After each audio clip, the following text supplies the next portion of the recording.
For acid anhydrides, we follow the same convention except that we replace the letter E in our parent chain name with the suffix oic anhydride. If we look at this anhydride, for example, we'll see that the longest carbon chain here is an ethane. We therefore replace the letter E with the suffix oic anhydride. So this is ethanoic anhydride.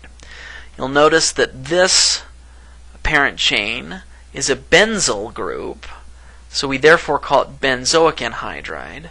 And this compound, which actually doesn't follow a straightforward conventional name for you guys, is just one that I thought I'd throw up here. It is called succinic anhydride. The way we name esters is by first naming the alkyl group that is dangling off of the ester oxygen. We then find the longest parent chain that includes the carbonyl carbon and replace letter E with the suffix O8. Any substituents we list at the beginning of the name in alphabetical order. So let's take a look at this ester right here. First of all, I have to figure out what is the chain dangling off of this ester oxygen. It's 2 carbons long, so I call it ethyl. The ester portion of the molecule itself has 5 carbons. A 5-carbon long chain is normally called pentane. Because this is an ester, I replace the letter E with the phrase O8. Thus, this compound is called ethyl pentanoate. Over here, we'll see that we have a cyclohexane dangling off of the ester oxygen. So we call it cyclohexyl, and then this ester portion has 6 carbons in it, beginning from the carbonyl carbon. So it becomes cyclohexyl hexanoate. This compound has a methyl group dangling off of it, and it has a butane coming off of this. So the IUPAC name would be methyl butanoate. Methyl butyrate is actually a common name for this.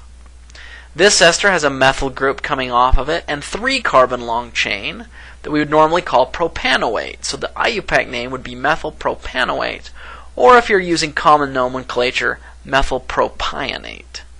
This compound would be called methyl ethanoate because it has an ethane in the ester portion of the molecule. A common name for it, however, is methyl acetate.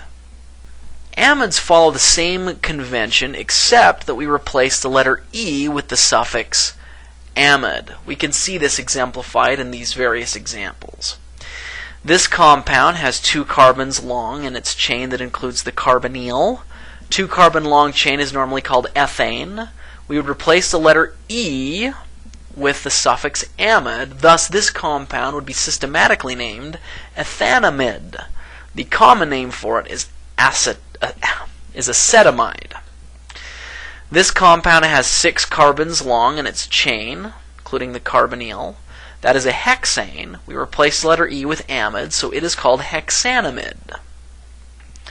This amide has a cyclopentane group coming off of it, but it's got this carbonyl in the middle of it, and so it's really difficult to come up with a straight chain name for this whole thing, including this carbon.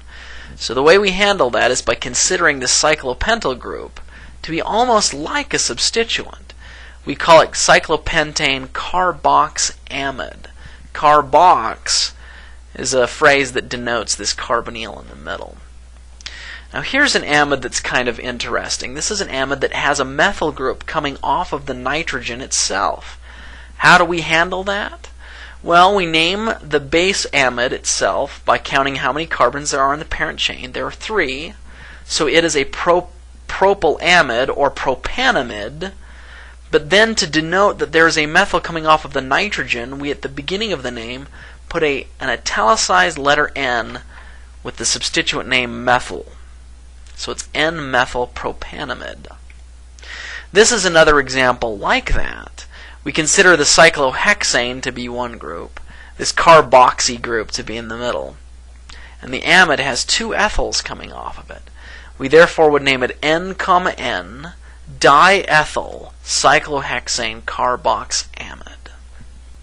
When naming nitriles, that is compounds that have cyano groups in them, we find the longest parent chain that includes the nitrile carbon and then just add the suffix nitrile to the end of it. So this nitrile has 1, 2, 3, 4, 5 carbons in it, and I include the carbon that's triply bonded to the nitrogen. A 5-carbon long chain is called a pentane chain. So to denote that it is a nitrile, I call it pentane nitrile. This compound, following the same convention, is called hexane nitrile.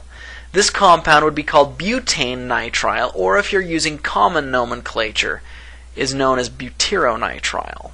This compound would be called propane nitrile, or using common nomenclature, propionyl.